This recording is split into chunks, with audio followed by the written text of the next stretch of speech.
Olá pessoal, estamos chegando aqui pelo YouTube, aqui no Estúdio Sigma, com o Anápolis em Debate, ou podcast. Estaremos aqui com o nosso quadro de comentaristas, de analistas, discutindo temas importantes, relevantes e necessários aqui para a cidade de Anápolis, para o estado de Goiás, para o Brasil e para o mundo. Isso porque estamos para o mundo inteiro no YouTube, né? Você pode estar clicando aí lá no YouTube do Estúdio Sigma para você estar acompanhando aqui o nosso Anápolis em Debate ou podcast. Comigo, os principais comentaristas e analistas políticos e social aqui da cidade de Anápolis para debater assuntos que fazem toda a diferença na minha, na sua, na nossa vida. Deixa eu cumprimentar aqui o nosso querido doutor Afonso Celso, essa enciclopédia que é do rádio, mas é também das redes a partir de agora. Não é isso, doutor? É isso. Bom dia. É quase tudo certo, Nilson. Bom dia. Só o enciclopédia que... Essa parte é a mais verdadeira. Viu? Mas é uma alegria. Bom dia, o caro Wesley. Bom dia, Nilson. Bom dia, o pessoal aqui do Estúdio Sigma, né? Estamos de casa nova, né? Nova. Começando Roupa agora. Nova. Né? E eu, normalmente, para aqueles que estão nos ouvindo hoje, que já nos ouviam lá no nosso antigo endereço, eu tenho o hábito de começar as minhas intervenções sempre trazendo uma pílula de algum assunto, de algum tema, e hoje o tema somos nós mesmos. Isso. Quando você vai empreender uma viagem, Nilson, você tem que ter, claro, objetivos. Você tem que saber para onde você vai, você tem que saber com quem você vai, você tem que saber o que você está fazendo ali naquela viagem. E nós estamos começando uma viagem hoje cujo objetivo, na minha opinião, é trazer a você que nos ouve e agora nos vê também, trazer para você fatos, opiniões, notícias, né? Participar, o cidadão, inteirar o cidadão, especialmente findando esse ano e começando agora um ano extremamente importante para a vida do povo de Anápolis, porque nós vamos ter eleição municipal no ano que vem. Isso é um fato que eu reputo da maior relevância, da maior importância. Então, esse é o nosso objetivo. Nós queremos contar com você, nós queremos agradecer demais a parceria com o pessoal do Estúdio Sigma, né? O pessoal muito simpático, muito bem equipado, nós estamos muito bem acolhidos aqui, de formas que a minha expectativa se reveste da mais alta qualidade, sabe? Acho que nós temos tudo para fazer, para nos dar bem, né? Para usar um linguajar mais chulo, mas é isso mesmo. E eu fico muito feliz de saber que você está aqui conosco, comigo, o Wesley, estamos esperando o Fabrício também, né? E vamos fazer assim. Camisa 10 sempre demora, né? Demora um pouco. É mais custoso amarrar chuteiras, né? Demora um pouco mais. Ele dificulta na negociação, quer uma luva mais alta, mas não tem problema não. Mas é gente boa. Então eu fico muito feliz de estar aqui, espero muito e sou muito grato a Deus por nos trazer essa oportunidade, nos dar essa oportunidade por estarmos vivos e sob a dependência dele. É um prazer, é uma alegria grande começar aqui. Muito bem, doutor Afonso Celso. Deixa eu cumprimentar aqui já de imediato o nosso líder, Wesley Silva. Bom dia, Wesley. Muito bom estar com você aqui no Anápolis em Debate, agora em podcast. Cumprimento você, Nilson Souza.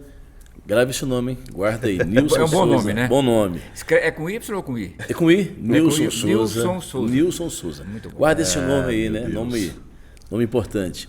É uma alegria, né? Mais uma vez, quero cumprimentar também o professor, advogado, doutor Afonso Celso Teixeira Rabelo, ele que também foi ex-secretário do município, integra conosco a bancada Anápolis em Debate ao longo dos anos. O programa Anápolis em Debate, por formato de rádio, ele tem, né, a sua história no antigo endereço durante um período de quase 6 anos. E com as novas inovações das plataformas digitais, o público também disse, olha, nós queremos ver vocês. E aí nós migramos também agora para o Anápolis em Debate podcast.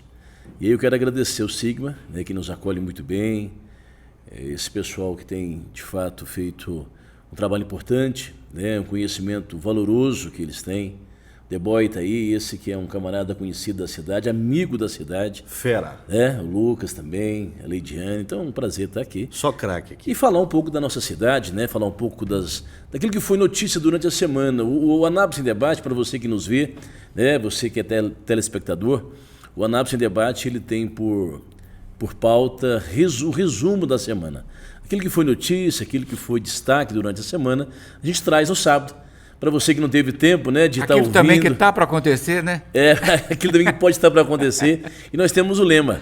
Nós tínhamos um lema no rádio que era assim: quem gosta, ouve. Quem não gosta, ouve sempre. E agora quem aqui, gosta, vê. Quem gosta, vê. Quem não gosta, vê sempre. Vê sempre. Vê também. É isso. Gente, e eu já começo a nossa pauta aqui falando um pouco sobre futebol. Isso porque na quarta-feira se findou o Brasileirão 2023, que parecia estar na mão do Botafogo e foi parar lá no Palestra Itália, do Palmeiras, do competentíssimo Abel Ferreira. E o Santos, né? Santos de Pelé, né? Santos de Começou Coutinho. mal demais a pauta dele. O Santos está na segunda divisão. Você sabe que vai o Afonso é enfrentar o santista, Vila. hein? Sabe que o Afonso é santista. O Santos, assim, foi o segundo time de todo mundo por muito tempo, pelo Pelé, pela sua história, né? O Santos é o Santos e vai voltar a ser o gigante que sempre foi. Mas o fato é, Afonso, que o Santos vai enfrentar o Vila em 2024, está na segunda divisão, e o Palmeiras é o campeão. Rapaz, se eu não fosse santista, esse tema não ia entrar na pauta. Só entrou esse tema na pauta porque eu acho que é algo pessoal, Afonso. Ele está me tirando para boi de piranha. Foi. Mas é o seguinte, acho interessante, Nilson, claro que estamos brincando na liberdade da amizade, e eu adoro a brincadeira em torno do futebol. Eu acho que é tema sempre para a gente rir, não para brigar e chorar, né? Nós tivemos um campeonato talvez o mais equilibrado da história de campeonatos, desde Roberto Gomes Pedrosa, desde Taça Rio-São Paulo, que é de quando eu acompanho futebol. Eu acho que nós tivemos o campeonato mais equilibrado, mas desde o início o Santos mostrou que há muito tempo na sua história ele não tinha um time tão fraco, um plantel tão fraco.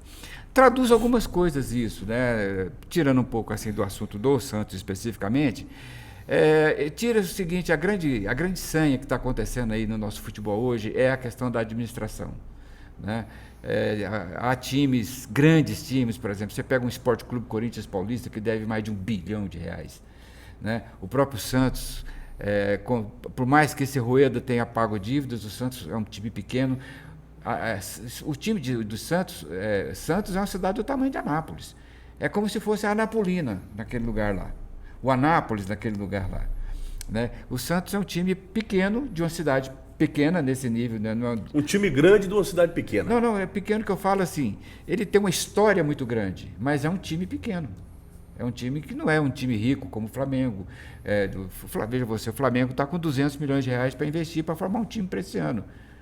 É quase a metade da dívida do Santos, né? Então, assim, mas não é isso. Eu queria dizer assim, esse campeonato também nos alertou muito para o quanto anda baixo o nível do nosso futebol, o futebol que já foi o maior futebol do mundo, né? Essa semana eclodiu mais um escândalo no futebol brasileiro, né? O Superior Tribunal de Justiça afastou o presidente da Confederação Brasileira de Futebol, né?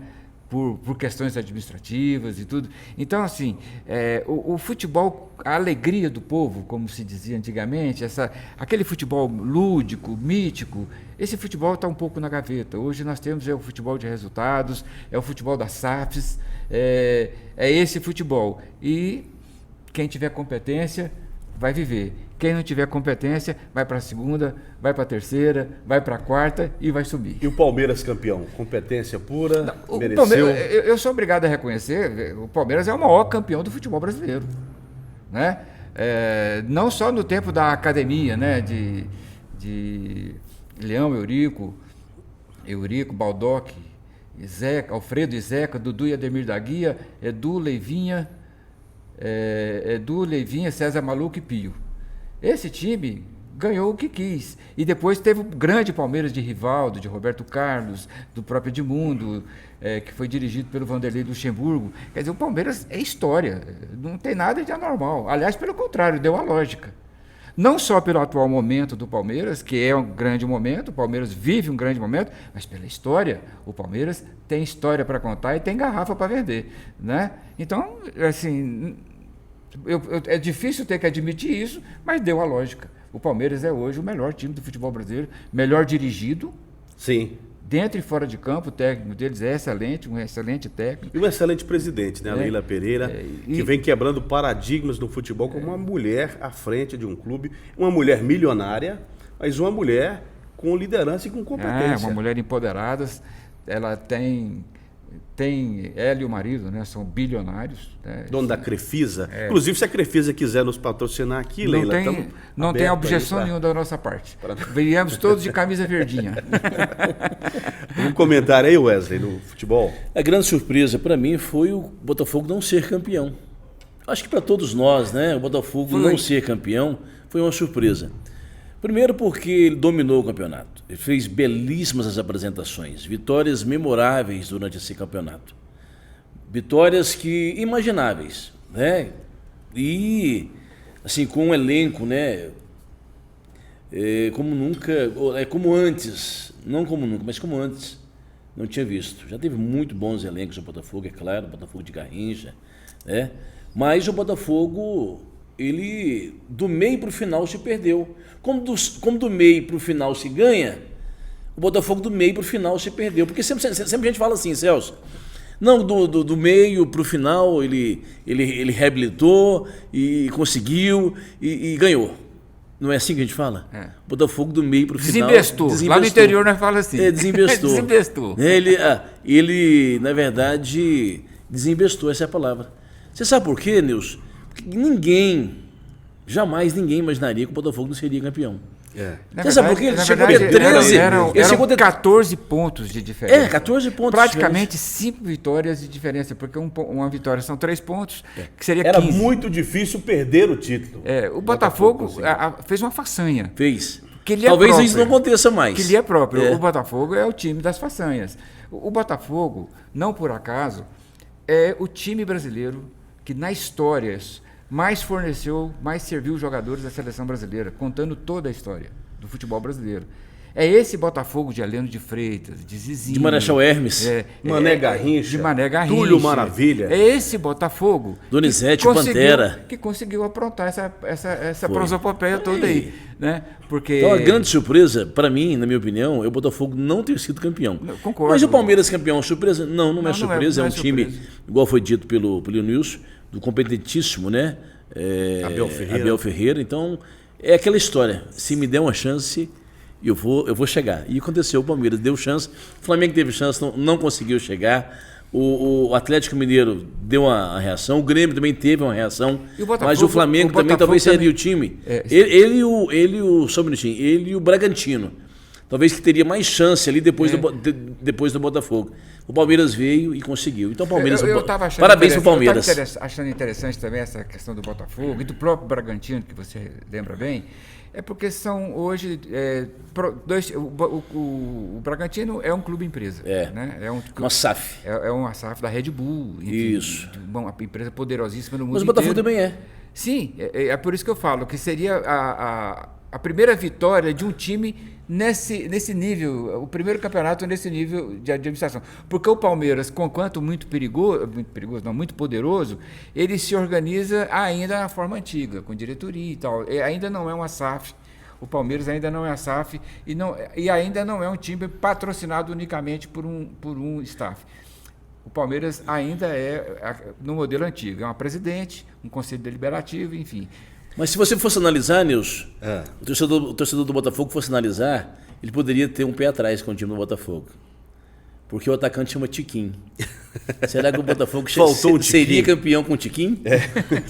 Falar em futebol, mandar aqui um abraço para o nosso camisa 10, que está em negociação aqui, está esperando uma luva maior, mas ele está quase acertando. Dr. Fabrício Souza, que mandou um alô aqui, diz que o som e a imagem estão maravilhosos e está nos acompanhando. Um abraço, doutor Fabrício. E tá pego em pouco, viu, Wilson? Ele quer uma Guaraná Tubaína e 2 coxinhas. Isso. Nós oferecemos uma Guaraná Tubaína e uma coxinha. Tá faltando pouca coisa. Acho que esse contrato sai essa semana, não sai? Deve sair. Sai. Mandar um abraço pro André. André Luiz está lá na Ótica Costa. Ele nos assiste. Está nos vendo nessa manhã, está assistindo. Um abraço pro André, para Andressa, para Thalita. Ótica Costa. Lá na Avenida Fernando Costa. A Ótica Costa, na Fernando Costa, está nos ouvindo, está nos vendo. Na Grande Jaiara, né? Na Grande Jaiara. Então, um abração para o André Luiz, um abraço para a Thalita, um abraço para a Andressa, um abraço para todo esse pessoal ligadíssimo conosco nessa manhã. É isso, abraço para a Del aqui na Vila Esperança, está nos acompanhando também. Abraço para a Natália Cezil, para o Bruno, para o Altair, a turma do Diário da Redação.com.br, né, que está dando um show aí também, cobertura jornalística em Anápolis, em Goiás, no Brasil e no mundo. Ô, gente, Flávio Dino no STF. Está esquentando aí, já está indicado. Alguns políticos já se posicionando sobre a presença do Flávio Dino no STF.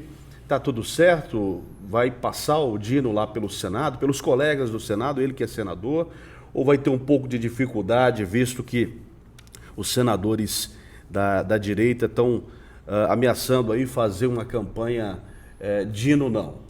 Não, na verdade, Nilson, eu acredito que vai passar, com percalços, mas vai. Agora, é engraçado. Só para o ouvinte entender, Afonso, quantos votos que o indicado, não é o Flávio Dino, qualquer indicado precisa? Ele precisa de 41 votos. 41 votos. Então, a maioria simples, são 81 senadores. São 81. 40 mais um, né? Da metade mais um. Agora, a questão é a seguinte. Não há relato na história, aliás, um relato na história muito antigo, de que um senador, de que um candidato à vaga no Supremo não tenha sido aprovado. Agora, a questão que está posta aí não é essa. A questão que está posta aí é o seguinte: a dificuldade que o Flávio Dino enfrenta é porque a oposição faz uma oposição pela oposição, sim. Porque o candidato, na minha opinião, é dos melhores e dos mais gabaritados que vieram a concorrer a uma vaga no Supremo nos últimos anos. O Flávio Dino é um jurista, ele é um juiz concursado, porque lá no Supremo tem advogados que chegaram sem ganhar um concurso na vida. A exigência é o notório saber jurídico. Então, né? sobra notório saber jurídico no Flávio Dino.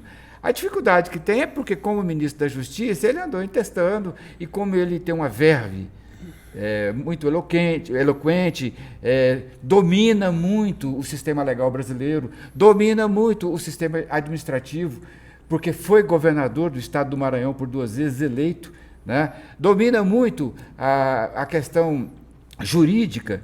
Então, ele criou resistências. Agora, eu vou ficar aqui, não sou muito de abraçar essa tese, mas é o seguinte: eu vou ficar aqui com a opinião do governador Ronaldo Caiado. Está circulando aí pela internet, sim, eu já mostrei. Entrevista para o Reinaldo Azevedo. Sim. O Reinaldo Azevedo é um dos grandes jornalistas que tem no Brasil, a quem eu admiro muito. Um jornalista independente, da caneta pesada, eu gosto muito do Reinaldo. E numa entrevista ao Reinaldo, o Ronaldo Caiado disse que, do ponto de vista do conhecimento, do notório saber jurídico, porque o Ronaldo diz, você pode discordar de algumas coisas, de alguma questão, também não se ideológicos, não se está esperando unanimidade, porque toda ela é burra, como diria o Nelson Rodrigues, né? Toda unanimidade é burra. Então não se está esperando essa unanimidade. O que está esperando do Dino é o que ele tem e que é o que o Ronaldo reconheceu. Ou seja, ele é um jurista de escola, ele é um jurista de estofo, na palavra do Ronaldo Caiado. Ou seja, para dizer aqui no nosso linguajar do interior, tem garrafa para vender. Sabe muito, é preparado, certo? Em todos os setores. Como congressista, é preparado como político porque foi governador, é preparado como jurista porque exerceu a magistratura federal. O acesso à magistratura federal, por si só, qualifica muito um cidadão. Eu conheço o roteiro dessas aprovações. Quem é aprovado num concurso de juiz federal é gente preparada, muito preparada. Então, eu acho que o único problema que tem hoje contra o Dino é essa questão da oposição, querendo fazer em cima desse evento. Aliás, não é só da oposição, não, é do Centrão também, porque o Centrão não é oposição, não. O Centrão é um segmento de aluguel. O Centrão também está se vendendo nisso aí. Né? Há quem diga, que um deles levantou essa semana, que o Dino teria só 21 votos até agora. E o resto ele tem que conquistar, os outros 20, no balcão de negócios do Congresso, que virou o Congresso hoje. Ou seja, não vai ficar barato se o Lula quiser definitivamente colocar o Flávio Dino. Não por questões do Flávio Dino, mas é pela questão da política mesmo hoje. Nada passa no Congresso, especialmente na Câmara e no Senado, né? Nada passa por ali sem ser negociado a peso de ouro. Algo a acrescentar, Wesley? Ficou difícil para mim. Ficou muito difícil, Nilson, para mim acrescentar. Falou um jurista. Algo. Mas, só para dizer que o que polemiza isso aí, praticamente é a carreira política de Flávio Dino. Como jurista, é aquilo que você falou, Nilson. O que precisa ter? Notório saber jurídico. Notório saber jurídico. Isso exigência. Exigência. Né? E ele Quer tem. dizer, não fala nem que precisa ser formado em direito. Não. Né? Notório saber jurídico. Posso ter notório saber jurídico, mas não tem formação em Sim, direito. você pode ser um autodidata. Exato. E aí, o que acontece? O que traz, na verdade, as divergências no campo da especulação. Aí eu acho que esse campo é da especulação, né? Político, o campo da especulação política. De fato, é a trajetória política. E isso não vai ser problema, não. Acho que ele vai conseguir, através do apoio, né, que tem recebido no Senado, a influência do Senado. Você quer ver? O Ronaldo Caiado, governador do Estado, que dá uma declaração favorável ao Flávio Dino. Você pega o Vanderlan Cardoso, que é senador da República, também que dá uma declaração favorável a Flávio Dino. Então, eu acredito que se esses que foram contra politicamente, por questão de projetos, num outro âmbito ele é a favor, acredito que ele terá mais de 41 votos e vai ser eleito o novo ministro do Supremo. Eu queria fazer mais um adendo rápido, porque eu me lembrei de um fato que eu acho que é relevante, Dilson. Essa oposição ideológica ao nome que o pessoal da direita, e o bolsonarismo faz em relação ao Flávio Dino, ela às vezes se mostra muito equivocada. Vou te dar um exemplo. O ministro Fachin sofreu essa oposição na sua indicação e sofreu a sabatina mais longa e mais temerária e mais translocada que um ministro já teve que passar pelo Supremo. Foi indicado pela Dilma, o Edson Fachin. O Edson Fachin ficou mais de 12 horas sabatinado na Câmara, no Senado. No Senado, na Comissão de Constituição e Justiça. Né? Porque ele vai sabatinado na comissão, é aprovado e sobe para o plenário para ser aprovado também no plenário. Então, esse é o rito. O que aconteceu? O Fachin foi sabatinado, foi aprovado, assumiu e é hoje uma das reservas morais e intelectuais do Supremo. E esse homem, a direita fez a maior oposição ao nome dele. Por quê? Porque diziam que ele era do PT. Ele era e ele provou lá e mostrou que, na verdade, o Fachin, quando ele foi candidato, Canutilho, que é um dos maiores constitucionalistas da Europa hoje, manda uma carta para o Senado referendando o nome dele internacionalmente. E ele sofreu essa perseguição, mas ele passou galhardamente e ele foi aprovado e é hoje, na minha opinião, assim, sem sombra nenhuma de dúvida, um dos grandes nomes do Supremo Tribunal Federal. Por isso que eu acho que essa oposição ideológica não tem muito sentido. Era bom que a oposição fizesse uma oposição intelectual ao nome, questionar aí algum ponto de vista filosófico, ético, mas não essa questão ideológica. Esse é o pior caminho, é o mais pobre. É isso. É acompanhar aí como será a votação para definir, para referendar o nome do ministro Flávio Dino para a vaga no Supremo Tribunal Federal. Ele vai substituir a Rosa Weber. Ministra Rosa Aposentando, Weber. Aposentando, né? A ministra Rosa Weber aposentou-se em setembro. 75 anos é o limite, É obrigatoriamente tem a expulsória. É expulsória. Então ela já está em descanso, né? Descansando. Sim, desde setembro ela já está afastada das funções judicantes. O Nilson, deixa eu mandar um abraço aqui para nossa telespectadora, a Ana Luísa, mas a Lucinéia, sua família, está ligadíssimo conosco nessa manhã de sábado.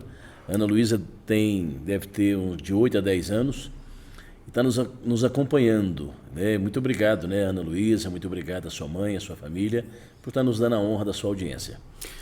Pesquisa eleitoral em Anápolis. Tem para todo gosto, para todos os bolsos. Tem pesquisa que avalia bem Todos os bolsos. a administração, tem pesquisa que coloca a administração municipal em situação não muito bem avaliada pela população. Como é que vocês estão vendo aí, Wesley, as últimas pesquisas, os nomes postos aí, das últimas pesquisas que saíram? Bom, essa semana, essa pesquisa teve... Você tem ela aí? Eu acho que esqueci o nome dessa pesquisa. Não, tem mais de uma. Tem mais de uma? Teve a primeira, então, que veio, foi uma pesquisa que trouxe, né, o candidato do PT, o Antônio Gomide, com 21%. Em todas o Gomide aparece em primeiro, né? Com 28 essa, né? Depois vem o Major Vitor Hugo, com 17%. Vem o MDBista Márcio Correia, com 10%. E o Márcio Cândido, né, com 10 também. Estão mais ou menos empatados ali nessa pesquisa. São os 4 primeiros. Bom, pesquisa, ela nada mais é do que um indicativo, né? É uma demonstração, é uma amostra do que a população está querendo, está percebendo, né, em relação à eleição do próximo ano. Será uma eleição, Nilson, e você que nos vê nessa manhã, uma eleição muito difícil. Não vai ser uma eleição fácil. Até porque eles estão querendo trazer a polarização entre esquerda e direita. Você vê que a esquerda já está definida. Tem 2 nomes de direita já colocados. Um é do ex-prefeito Antônio Roberto Gomide. De esquerda. De esquerda. E o outro é do professor Edergênio, que é do PSOL, que é um dos partidos que mais cresceu no Brasil nesses últimos 2 anos. O Edergênio, professor, ele também está na esquerda também como pré-candidato dessa eleição. Talvez não apareceu na pesquisa, mas é um dos nomes que tem trabalhado também justamente para poder fortalecer a esquerda na cidade de Anápolis. E da direita, nós temos aí o PL, né, esses partidos de direita. Nesse caso, eu estou citando o PL porque é o partido do governador, do ex-presidente Jair Bolsonaro, que tem o Vitor Hugo, que acredito que ele não seja o candidato. E aí quem tem buscado esse apoio é o deputado federal Márcio Correia, até porque estava anteontem, essa semana, esteve muito próximo do Jair Bolsonaro na posse do presidente Javier Milei, da Argentina. Da Argentina. O Márcio Correia tem vídeos, tem fotos dele andando em todos os setores junto com Jair Bolsonaro. Enquanto aqui, os de direita têm dito que têm tentado cavar essa vaga como candidato de direita. Agora, eu acredito que está distante ainda a eleição e que essa polarização a gente não sabe se vai dar certo. Nós temos que aguardar mais um pouco para ver. Agora, em relação aos dados, aos números, eu acho que é por aí mesmo. Eu acho que quando sai o Major Vitor Hugo, que ele não deve ser esse candidato em Anápolis, e ele sai, tem 17% que vai migrar para candidatos. E também tem o fato de 35% ainda está indeciso. Então a eleição, na verdade, essa amostra, ela traz, na verdade, uma resolução de que o campo está aberto, que o eleitor, de fato, ainda está distante, ainda está acompanhando, mas está distante ainda das suas decisões. Agora, doutor Afonso Celso, o fato do ex-deputado Major Vitor Hugo, foi candidato ao governo, ficou em terceiro lugar nas eleições de 22. O fato dele ser uma figura que não está presente em Anápolis, que não tem uma relação tão forte com Anápolis, está em segundo lugar, beirando os 2 dígitos aí, não é um indicativo de que a direita, o bolsonarismo aqui em Anápolis é muito forte e isso pode pender e decidir a eleição num eventual segundo turno? Na verdade, concordo com você. A indicação é essa. Mas eu faço uma observação. Se eu não estiver enganado, na última pesquisa desse mesmo instituto aqui, que eu percebi com essa mesma composição de nomes, eu acho que o Antônio Roberto tinha mais de 30 pontos percentuais. Então caiu. Ele caiu bastante, ele caiu vários pontos. Eu acho que era em torno de 35, 36 e agora está aparecendo ele aqui com 28. Né? É um número expressivo, se considerarmos ele isoladamente. Né? Porque depois vem os candidatos de centro-direita. Né? De centro-direita, que é esse Major, né? Mas aí é o Márcio Correia, tem o nome do Leandrinho, né? Tem o nome do deputado Hamilton Filho, né? Então, tá ali. Tem o vice Márcio Cândido também. Tem o Márcio também, Então, tá ali, mais ou menos colocado assim. Há um empate técnico, tirando o Major, o restante ocupa a mesma faixa. Quem é? Então, eu acho assim, quem vai ser o candidato do Bolsonaro na centro-direita, isso vai ser relevante para a indicação de um nome.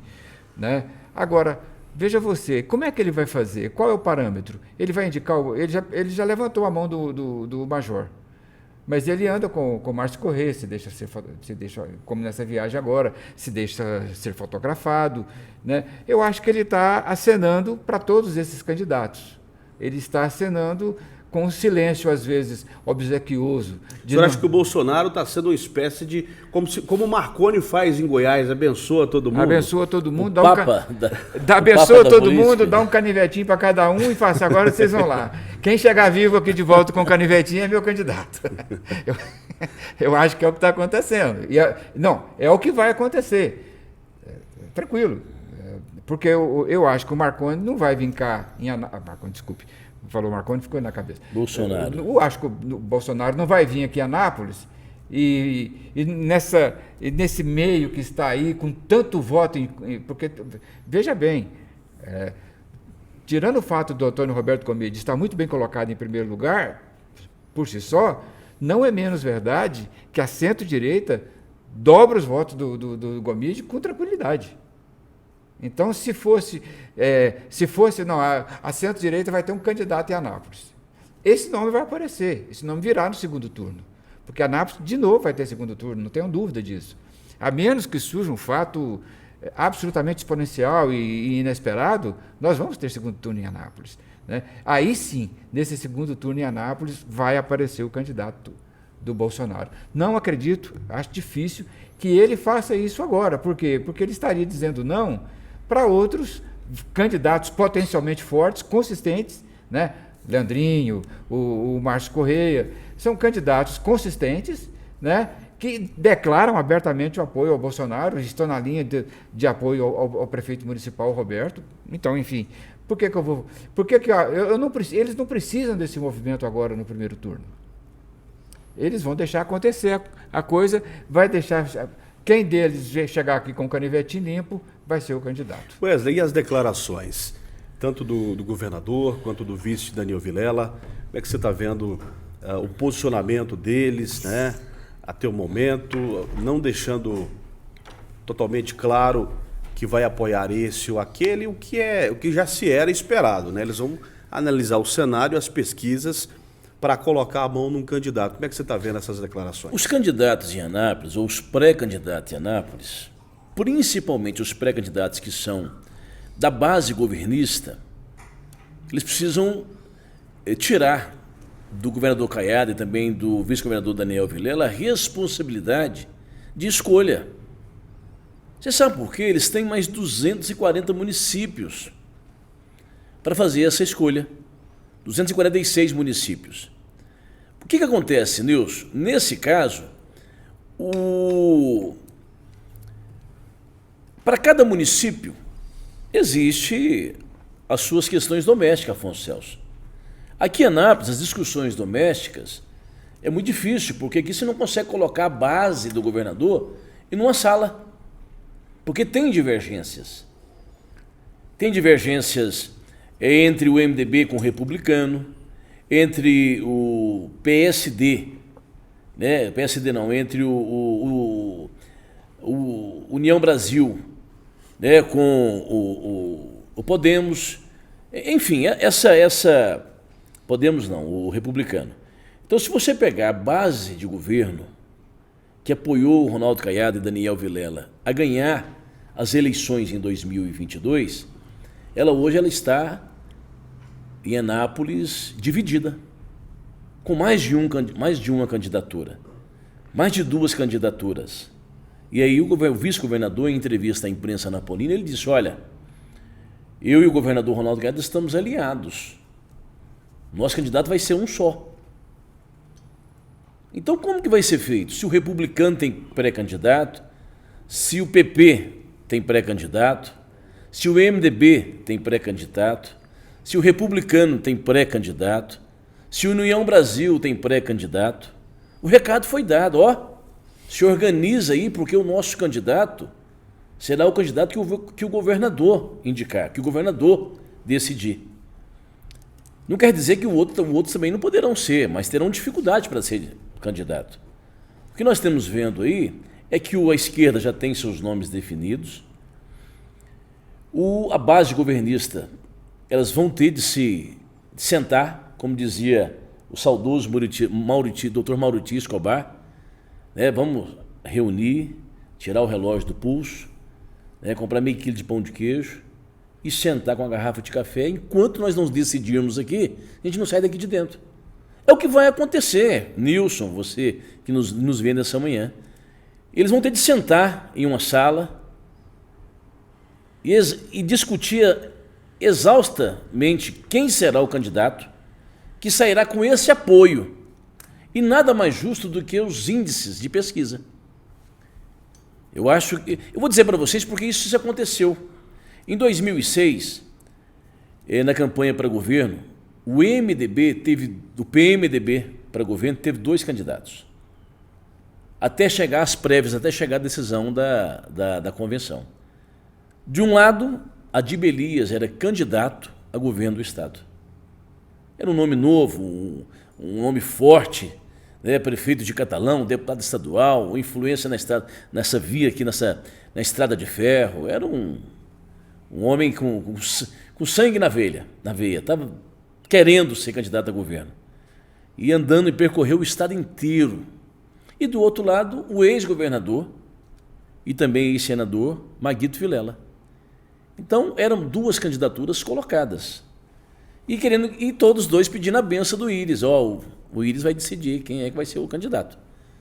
E jogaram para o Íris essa responsabilidade. É o que está acontecendo em Anápolis hoje. Eles estão jogando para o governador e para o vice-governador a responsabilidade. O vice-governador e o governador não vão entrar nessa confusão aqui em Anápolis, nessa briga. Ele não vai entrar. Eles vão ter de decidir e dizer: o nome que nós vamos apoiar é esse nome aqui, para que seja sabatinado pelo governador e vice-governador. Ou eles estão achando que o vice-governador e o governador vão entrar em rota de colisão por Anápolis? Não vai. Não vai entrar em rota de colisão. Eles vão aguardar, eles estão aguardando a decisão da base aliada em Anápolis para dizer: esse é o nosso candidato, é esse palanque que nós vamos subir. É nesse palanque que a gente vai subir. É para esse candidato que a gente vai fazer a gravação. Nós vamos dar o apoio. E naquela circunstância, de 2006, eles foram para as convenções. E aí o Adib teve uma derrota acachapante, e onde Maguito foi o candidato e perdeu a eleição para o Alcides. Na minha concepção, talvez naquela candidatura o Adib ganharia a eleição de Alcides, mas perdeu nas prévias, respeitou o resultado, apoiou o Maguito. Mas você sabe como que é esse apoio, né? aquele apoio de corpo mole, né? Não é aquele apoio que de fato deve ter. O que eu vejo também nessa eleição é que qual for a decisão da base aliada, o outro grupo que for preterido vai fazer corpo mole. Agora, sobre a reeleição, desculpe. Sobre a reeleição daqui de Anápolis, tem um outro aspecto muito interessante, que é a questão da reeleição não, eleição. A eleição. Porque eu ia falar rejeição. Ah, sim. E aí misturei as duas palavras e falei errado. Não tem problema. Mas a questão é a seguinte, a questão da rejeição também vai dizer alto. Essa pesquisa aponta que o Antônio Roberto tem 31% de rejeição, ou seja, ele tem mais rejeição do que voto. E uma das pesquisas também aponta um alto índice de rejeição ao prefeito Roberto Naves, com mais de 60%. Exatamente. Significando isso dizer que ele não é um grande cabo eleitoral nesse momento. O que tudo indica. Ao contrário, por exemplo, do governador Ronaldo Caiado, que deve ter... Eu não tenho acompanhado, não tenho visto, aliás, nenhuma pesquisa de avaliação do governo do Ronaldo Caiado. Mas qual o peso de um governador na eleição de Anápolis? Qual foi o último candidato? Total. Não, veja bem. Que ganhou aqui. Vamos lá, vamos recapitular aqui, Wesley. Roberto Naves teve apoio do governador na primeira eleição? Antônio Gomide teve apoio do governador na primeira eleição? Não, eu vou te contar a história, então peraí, vamos lá. Hernando de Paula teve apoio do governador? Teve. O Pedro, por não, exemplo, deixa eu dizer aqui. Quem apoiou, não teve. O Marconi apoiou o Rubens Antônio. Eu estou colocando aqui, não como uma questionamento. Não, mas foi bom essa provocação sua, porque nos faz ir também na história de Anápolis. Nós tivemos 2 momentos onde os governadores foram fundamentais na eleição em Anápolis. Um em 85, uma eleição suplementar, Anápolis era área de segurança nacional, veio as diretas já e Anápolis retomou o direito de eleger o prefeito. Vitória de Ademar Santillo. Ademar ganhou de quem? Do médico Pedro Canedo. Mas quem apoiou o Ademar naquela eleição? O governador Onofre Quinan. O Íris era governador eleito, o Ademar era secretário de Educação do governo do MDB. O Santillo Henrique era senador da República. E o Ademar, como candidato, antes também teve uma prévia entre Haroldo Duarte, que tinha o apoio de Fernando Cunha, apoio de Milton Alves, apoio dessa trincheira.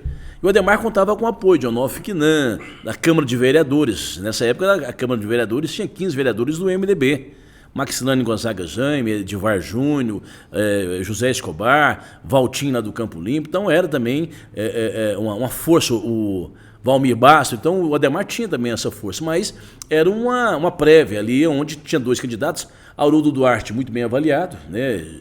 Genro do ex-prefeito, tinha sido deputado federal, e o Ademar também. Nessa disputa, o governo do estado, através de Onofre Quinan, que era vice de Íris Rezende. O Íris foi para o Ministério da Agricultura, levando junto com ele o Flávio Peixoto, e o Onofre, que era empresário, dono da Unagás, assume o governo do estado e apoia naquela circunstância Ademar Santillo para prefeito. Resultado, Ademar, numa eleição apertada, ganha do Pedro Canedo, que vinha como um médico jovem, conhecido na cidade, né, um médico super conhecido na cidade. A Anapolina estava numa boa fase, na Série A do Brasileiro, então o Pedro também tinha o seu clã. Pedro também tinha, né, a sua força política, ligada também ao Caiado. E nessa disputa, se o governo do estado não entra, o resultado seria diferente. Mas o governo do estado entrou e Ademar ganha a eleição do Pedro Canedo. Em 1989, o MDB também contou com o apoio do governador Henrique Santillo. No final de governo, com desgaste, mas ele chega e foi decisivo na eleição de Anapolina de Faria. O candidato de oposição ao governo, à prefeitura de Anápolis, naquele momento, era Luiz Antônio de Carvalho. Do PT. Do PT, era um mega empresário. Que dormiu o candidato, aliás, que dormiu o eleito. Exato. E acordou... e acordou deseleito. Deseleito. Então era uma grande força. O Luiz Antônio de Carvalho era uma grande força. Para quem os mais antigos, candidato pelo PT. De 3 décadas atrás, sabe o que eu estou falando. Tinha sido candidato a governo, foi candidato a prefeito, era dono de empresas de gráfica, de consórcio. Era um homem respeitado na cidade e ele vai para a disputa contra quem? O Anapolino de Faria. Doutor Anapolino, que ainda com algumas declarações que chocou o seu eleitorado. Ele diz, olha, nem Deus tira essa eleição. Então criou uma certa resistência por parte do eleitorado. E aí teve de mesclar. Eles trouxeram o pastor Vitor Hugo, que era um pastor jovem, dinâmico, de uma família tradicional, compôs a chapa com o Anapolino, doutor Anapolino, e nessa disputa o doutor Anapolino ganha a eleição com o apoio do governo do Estado. Agora veja bem, de lá para cá, você vai pegar o Vônei Martins, né, o Íris era governador, o candidato era Adhemar, então o Vônei ganha do Adhemar naquela eleição, tendo o governo do Estado apoiando. Em 96, o governo do Estado, com Maguito, apoiava Pedro Canedo e Lídia Quinan. Adhemar estava no PSB, no 40, no PSD. Nessa época era PSD. Ganha a eleição, Adhemar ganha a eleição contra toda a estrutura do governo, que era Maguito governador, apoiando Pedro Canedo e Lídia Quinan. E aí nessa eleição, ainda o Henrique era candidato. Adhemar ganha a eleição contra o governo federal, o governo estadual, e ganha a eleição para prefeito. Em 2000, o ex-prefeito Hernando de Paula também ganha a eleição sem apoio de governo. O candidato do governo naquela época chamava-se José Lopes. O José Lopes era o candidato de Marconi Perillo, onde Hernando ganha a eleição sem apoio de governo. Em 2004, o candidato era Rubens Ottoni, apoiado. O vice do Rubens Ottoni era Zé Vieira, que era do PSDB, que era Zé Vieira, que era também apoiado pelo governador Marconi Perillo, onde o Pedro Sayum, e aí o Celso tem mais conhecimento do que eu, mas ganha a eleição, ganhando a eleição também. Em 98, em 2008, o governo do Estado tinha como candidato o Ridoval Querelotto, o Alcides era governador, o Ridoval era auxiliar, tinha sido auxiliar do Alcides. O Alcides tinha sido prefeito interino em Anápolis e naquela eleição o PT ganha, com apoio também do governo federal. Alcides foi interventor. Interventor. Então, a história, na verdade, o Nilson, e aí eu já entendi a sua provocação, a história ela é muito mais favorável para quem não tem o apoio do governo, do governador e do vice-governador, do que propriamente tendo apoio. Então, bom, pelo menos nos últimos anos foi o que mostrou. Nos 30 anos, nas últimas 30 anos, nas últimas eleições, o apoio do governo do Estado ele não ajudou o candidato a ganhar a eleição em Anápolis. Agora, essa questão da rejeição ao nome do Antônio Roberto, a mim me parece complicada, porque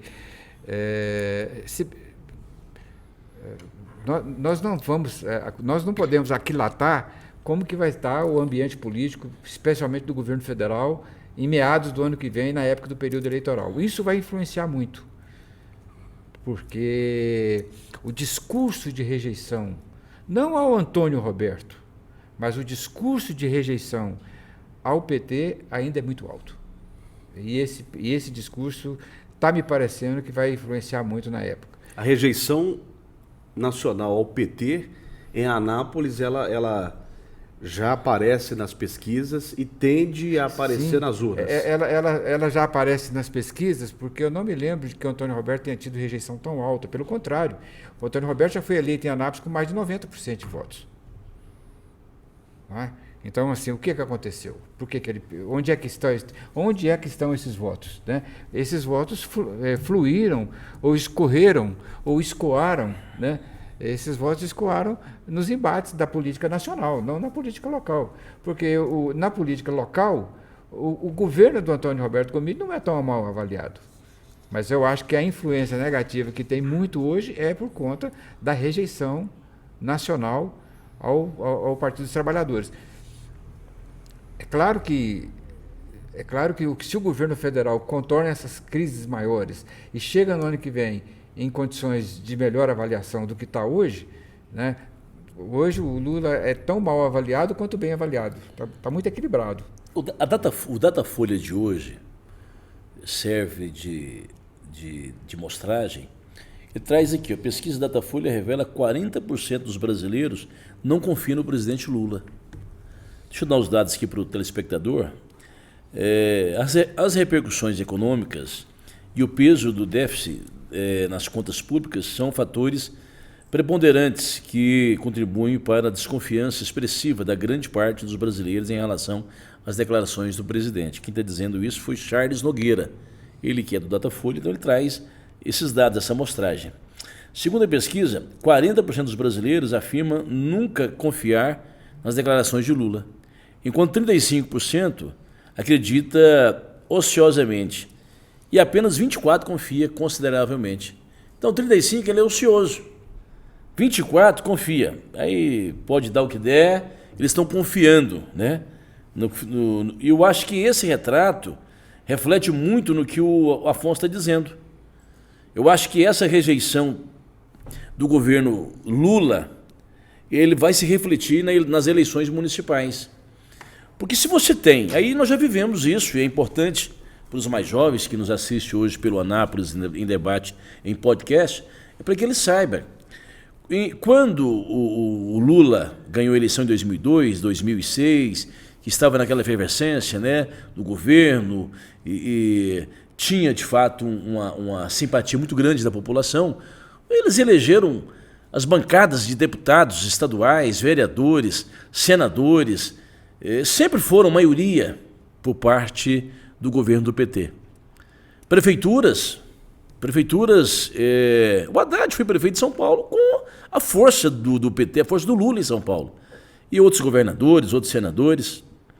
Tanto é que em 2006, 2014, o ex-prefeito Antônio Roberto Gomide, ele ganhou a eleição, ele foi reeleito com um percentual histórico para a eleição de Anápolis, Nilson, Afonso. E em 2014 a confiança era tanta, a Dilma presidente, Lula tinha eleito a Dilma, Lula elegeria qualquer um, mas escolheu a Dilma.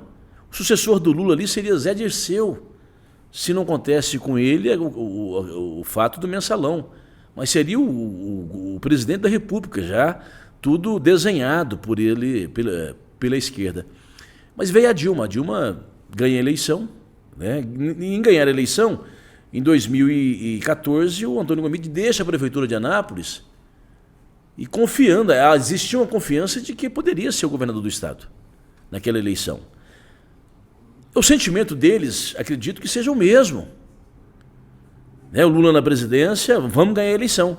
Só que aí o Afonso Celso toca num ponto que é preponderante. A rejeição, a falta de confiança está muito grande no governo hoje. E para mudar isso, Afonso, acredito que até as eleições eles não vão conseguir mudar a opinião do eleitor, a opinião do brasileiro.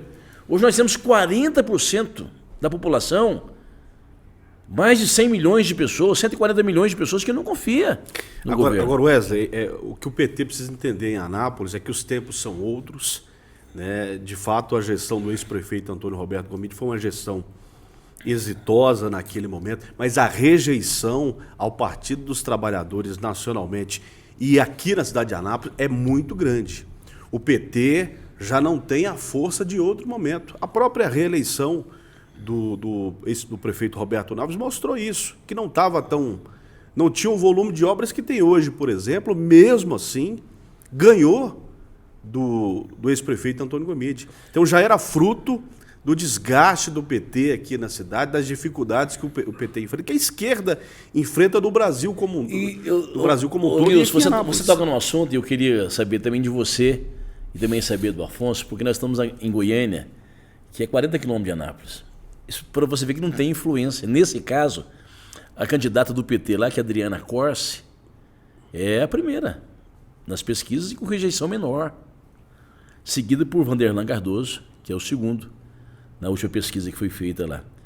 E você pega em Anápolis, ele é o primeiro, Antônio Gomide, que é do PT, mas a rejeição muito alta.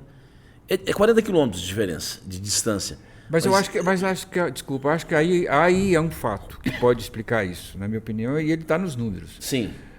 Porque se você pega a soma dos votos dos candidatos de centro-direita, ou seja, do Major Vitor Hugo, do Márcio Correia, do Hamilton Filho, do Márcio Cândido, enfim, se você pega a soma desse pessoal aí, vai dar mais de 50%.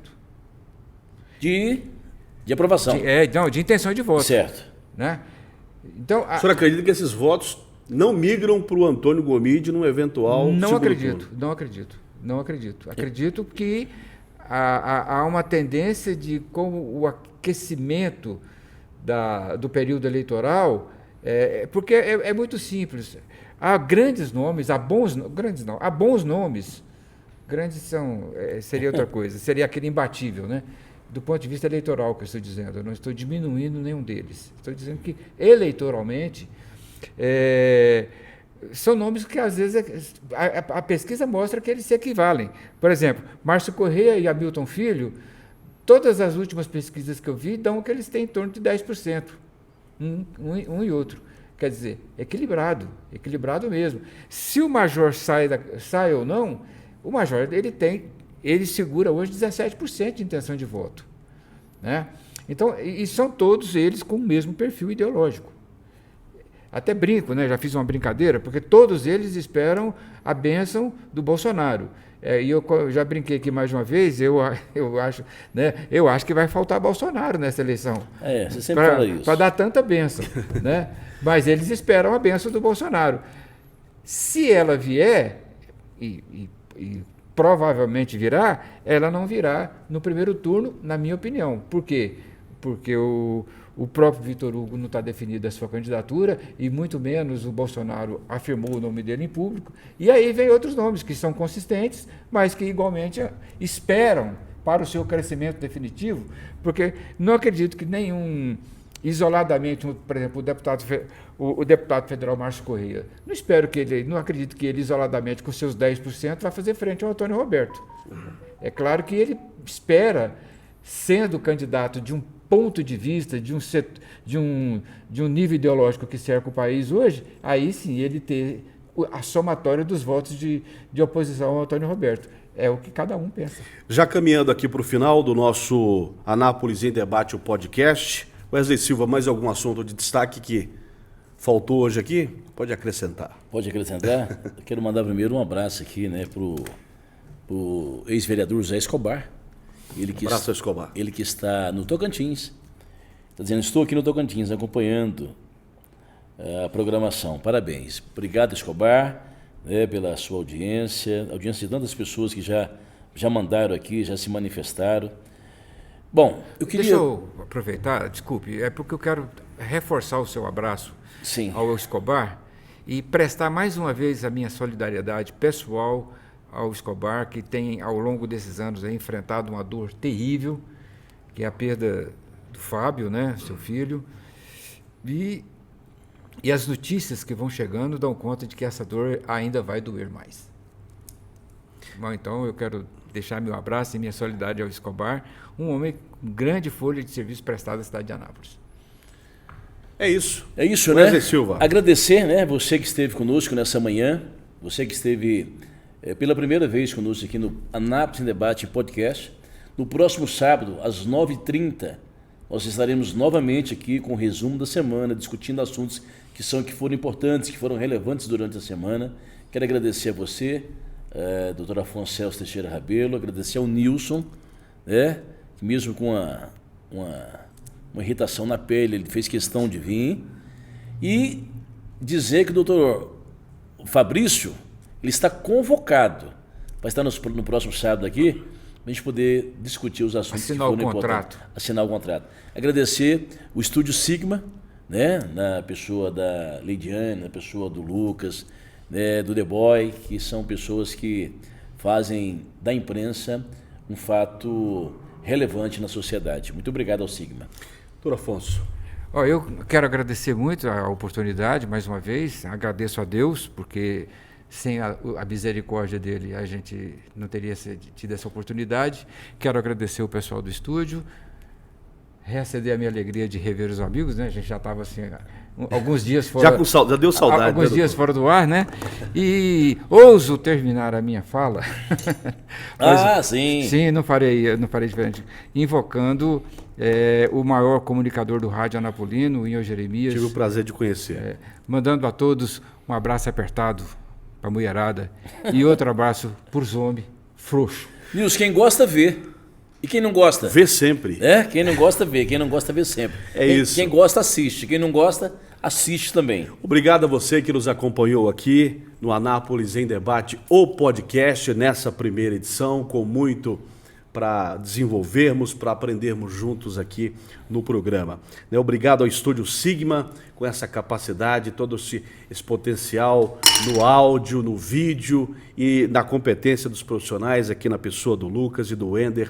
E muito obrigado a você que nos fez companhia nessa primeira edição. Anápolis em Debate, o podcast, volta na próxima semana. Um grande abraço e até lá.